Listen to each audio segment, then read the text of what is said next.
একজন ভারতীয় যদি মার্ডার করে তখন সেটা কিন্তু মুখ্য হয়ে দাঁড়ায় না, এই জন্য যে তারা আরো অনেকগুলি বড় বড় পজিশনে তারা আছেন, সেটাই তাদের ব্র্যান্ডের মূল জিনিস। আমাদের কিন্তু ছোটখাটো একটা অপরাধ ঘটলে সেটা দেখা যায় যে খুব বেশি উপস্থাপন করা হচ্ছে, অথচ একই কাজ যদি একজন ভারতীয় করেন সেটা কিন্তু অতটা উপস্থাপন হচ্ছে না।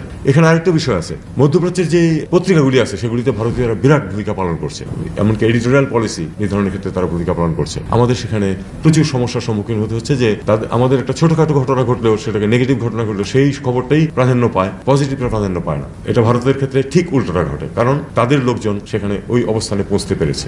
সবচেয়ে কম বেতনে কেন আমাদের লোকজন যায়, সেটা দোষ কিন্তু ওই লোকগুলি না, দোষগুলি আমাদের সিস্টেমে। এই যে ভাষার যে ব্যারিয়ার, এটা শুধু আরবি না, কিন্তু ইংরেজি, ইভেন মধ্যপ্রাচ্যের চাকরির জন্য আমি একবার বেশ অনেক সময় কাটিয়েছিলাম কাতারের যে বিজনেস লাউঞ্জ, সেখানে একই কাজ করছে দুইজন ভারতীয়, দুইজন মানুষ, একজন ভারতীয় একজন বাঙালি, এই টেবিল পরিষ্কার করা এবং জিনিসগুলিকে পৌঁছে দেওয়ার ভিতরে। একজনের বেতন হলো 350, আরেকজনের বেতন হলো 1200 রিয়াল স্থানীয়। কেন?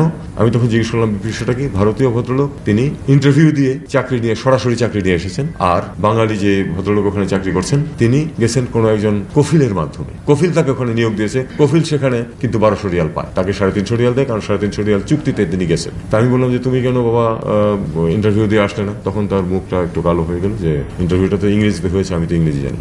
কত বড় তফাৎ আপনি খেয়াল করে দেন। এখন এটার দায় তো আমাদের। আমরা গত 30 বছরে দেশটাকে এই জায়গায় নিয়ে গেছি যে আমাদের লোকজন বাইরে যায় শুধু ওই কায়িক শ্রম দেওয়ার জন্য, আর কোনো ভালো কাজের জন্য তাদেরকে নেওয়া হয় না, একেবারেই নেওয়া হয় না তা না। হোটেলের ফ্রন্ট অফিসে আমি বাঙালিকে পেয়েছি, তার কিন্তু খরচ হয়েছে জাস্ট 30,000 টাকা, শুধু এয়ার ফেয়ার দিয়ে যেতে হয়েছে, আর কিছু করতে হয় না, কারণ সে ইন্টারভিউ দিয়ে গেছে এবং সে ইংরেজি বলতে পারে, তাকে ফ্রন্ট অফিসে তাকে দিয়ে এমন বিরাট কিছু আসে, জাস্ট একজন গ্রাজুয়েট। তো এই ভাষার যে সমস্যাটা, এটা আমাদের আছে। এবং আমাদের যেটা ইতিমধ্যে বলেছেন একজন, যে রেমিটেন্স দ্বিগুণ হতে পারতো, অবশ্যই পারতো, দ্বিগুণের চেয়ে বেশি হতে পারতো যদি এই একই সংখ্যক মানুষ দিয়ে। আমাদের সবচেয়ে কম পার ক্যাপিটাল রেমিটেন্স, এই কথা উঠে এসেছে ইতিমধ্যে, এটা আমরা সবাই জানি। এখানে আমাদেরকে প্রচুর কাজ করার আছে।